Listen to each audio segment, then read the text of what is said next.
reaction to hearing this audio? Obviously, we had read the transcripts, but what was it like for you, I guess, to take a listen? I mean, honestly, it wasn't that shocking to me. Like, it feels like a big deal is being made out of the audio. It's true that we've had the transcripts. It is disturbing to hear him fumbling around for when that date was, but honestly, a little relatable, because I don't know about you guys, but I feel like in the last couple of years, it's been hard to remember what order things have gone in. We've lived through a set of lifetimes in the last decade, it feels like. So, yes, the death of his son is a major milestone moment for him. And it is troubling here. The President of the United States, who we expect to be like the quickest person in the room at all times because he's the person we're depending on. It's hard to hear him stumble around like that. But at the same time, I have sympathy. I'm more upset about the fact that the White House was trying to deny that that happened at all when the interview first occurred. Amanda, you seem to be having a slight disagreement with that assessment, just based on the reaction, but give it to us. Because I'm just always like, he's been an old man the whole time. He was old when he got there. Remember when he would jog with Obama? It was like, look, I'm not that. But he has had a questionable capacity from day one. And I think ultimately this is just more fodder to undermine any attempts at really challenging somebody who is also an old man with a compromised brain. So are you saying that this story at this point with the release of the audio doesn't matter because we've known that he's an old man, or it doesn't matter? What are we gonna do about it? What is it? It's always the story is after the fact. Well, at least made the case about this earlier. I've Go ahead. spoken to a lot of voters who just don't trust the Democratic Party after what happened. Exactly. So how, if there is still an effort to deny, as Biden has been endeavoring to do, going on The View, and he didn't do it very well, and Dr. Jill Biden had to intervene and clean it up again. And so like Reagan and his wife. So everyone is reminded of what happened and what went down, these continued denials within the book. How do Democrats regain the trust of voters? I mean, I think that the push that we're trying to see, that there's going to be like no trust until they come out and say, you know what, we really messed this up. But I agree that what's that going to do us now? I think the question should be more about what will Democrats offer moving forward. Like, yes, we made this mistake. What are you going to do differently? Who is going to be the person that we raise up and elevate next, now that we've had this moment where, like, you know what, we had loyalty. We had this moment where, like, he's going to stay in. We're going to do our best with what we got. So it has to be more forward-looking than just, oh, we need them to admit that they backed Biden at the wrong time before we can move forward. Does that imply that the Democratic Party will be more interested in younger blood? To your point, he was old. Are they covered up young, for it. honest people? Because the Democratic Party nor the politics has never been about honesty. And for what it's worth, us as a constituency, we do not make enough demands for honesty. We actually excuse it on a regular basis under the auspices of it's politics. And as long as we continue to perpetuate, well, they have to do this because it's politics, we're not even setting a standard that makes an expectation for honesty. Isn't this accountability? When you have something like this and you knew it was a lie in the beginning. No, I'm saying some people. And now you admitted that it's some people don't know that it was a lie. I mean, the people who are lying, So what I'm saying now. to you, because we're talking about whether the merits of this story and kind of revisiting this is important. So what I'm saying is it is important because there were people who were saying Joe Biden is old. We were lied to. And now we're saying to you, you can clearly hear he was old. We knew you were lying to us. And here's more evidence that he was lying to us. Yes, but they were lying to us the whole time, all the time. And they've always been lying all the time. They literally were saying the whole time we're working towards a ceasefire in Gaza. And then they were like, actually, JK, we weren't. So, like, this is just... We're so upset. This is a constant. So ultimately, all I'm saying is that I feel like this isn't the first story of this. That's really what I got it. Questions, or there's sort of two questions I think people are struggling with right now with this story, which is, okay, if we acknowledge this, where is the accountability? Is it former President Biden himself? Is it his staff? Are they the people who colluded in the way that you're describing? And then I think the other question, too, and I hear this a lot from Democrats right now, is, okay, well, it's kind of becoming the ghost that's haunting all the Democrats. And is that the fault of the media? Because now you're talking about it. There's this book that's making a big deal out about it. Or is it the fault of the Democrats themselves for having tried to run away from this thing for so long? Hayes, what do you think? Like, where's the accountability here? Where does the responsibility lie? I mean, I think it is a fact that the reason we're talking about this, and I don't know entirely the provenance of how Axios got their hands on the audio, but the fact that we're talking about this at all right now is because a book came out that described what was going on inside the Biden White House. And the cover-up. And the cover-up, to that point. But I think that where the accountability lies, I think that, yes, it is with Biden's staff, and I think that any campaign moving forward that works with them. That's why this part of this is important. I think so. I think it depends. But the people who can hold them accountable are not us. It's going to be the people who are running help them out as staffers on the campaign or in their office. I think it's significant also that the circle of former Biden people who are still defending Biden publicly has shrunk a lot. Yeah.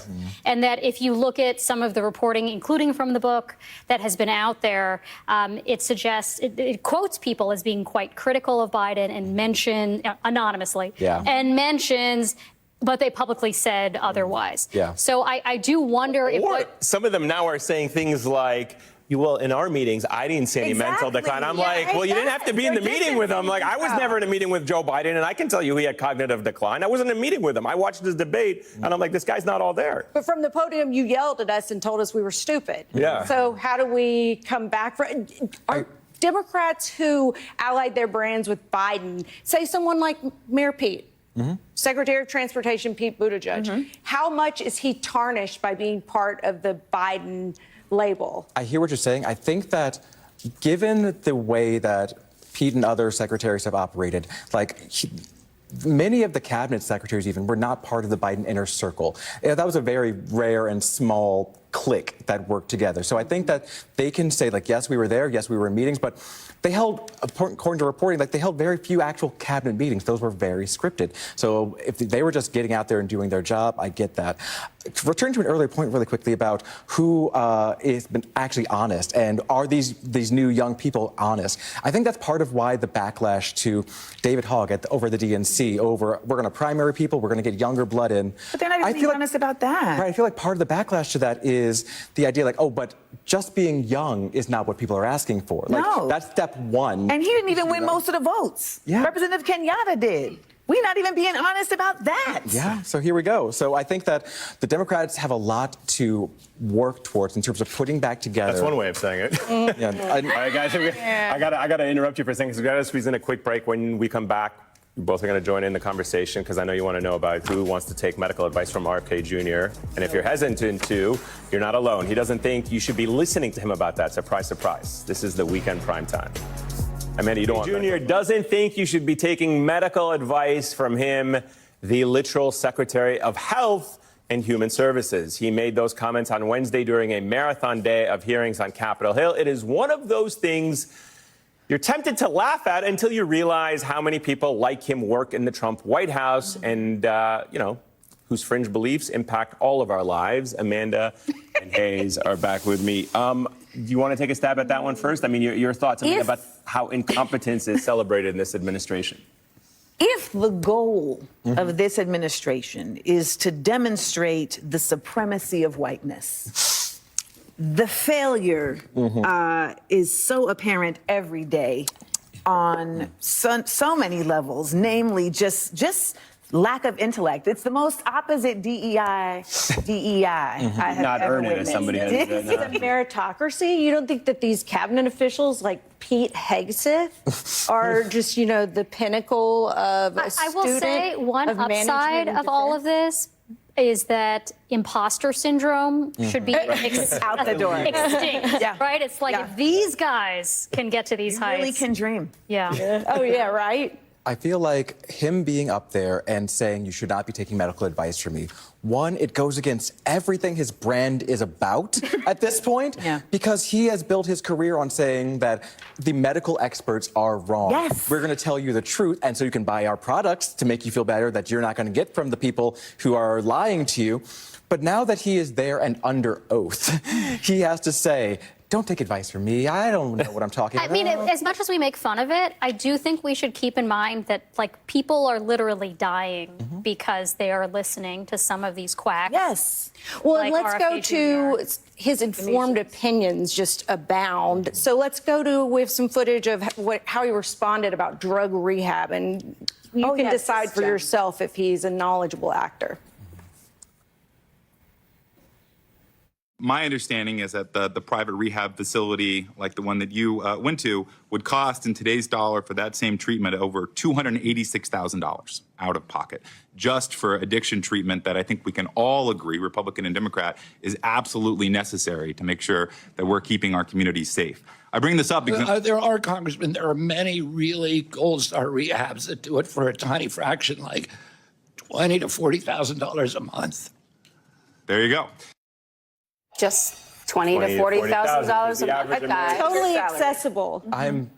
I'm trying to calculate what that would feel like to be paying that much money out of pocket. Think that was a small number. It's one rehab, Michael. What could it cost? $20,000 to $40,000 per month? Come on. He's like, I was spending double that on the drugs, allegedly. But it's really, to your point, incredibly dystopian to understand that we are watching this and we are in 30 Rock, but we are not on the set of SNL. Like, we are talking about the actual news right now, and that feels like a sketch. When he says, you know, the only children that should die from the measles are really sick children. It's like, no. Nobody has to, actually.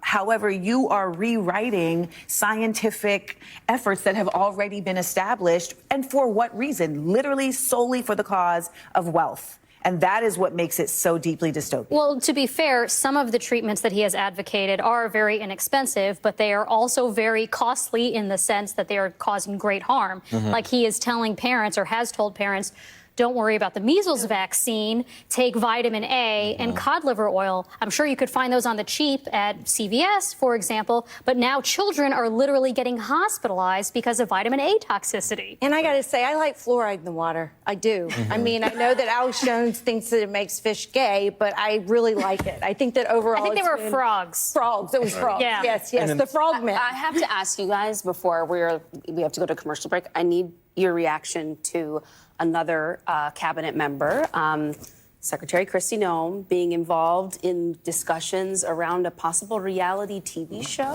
What in the Squid Games? Yeah. I feel like that is the sort of thing where it just feels so broken, because citizenship in America has been broken. Like, the past citizenship has been broken. It's been devastated. It is a broken path at this point, and there is no effort on the Hill to fix it. It has been in Congress's lap for over a decade plus now to say things are wrong, we need to fix them. Instead, we've just had only border enforcement.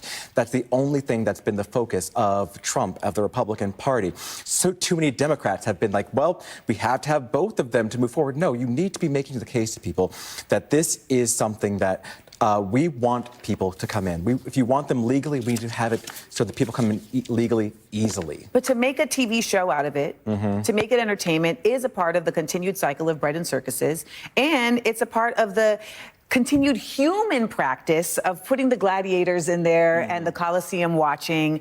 And, you know, in the Great Depression, they were doing this with dance-offs. Like, they were literally having these, like, extensive dance competitions. It's so, like, morose, where they're actually dancing to the point of exhaustion. People were dying so they could get a little bit of money at the end. And people would watch this. So it really speaks to our culture as well, and the necessity for change. Bread and circus.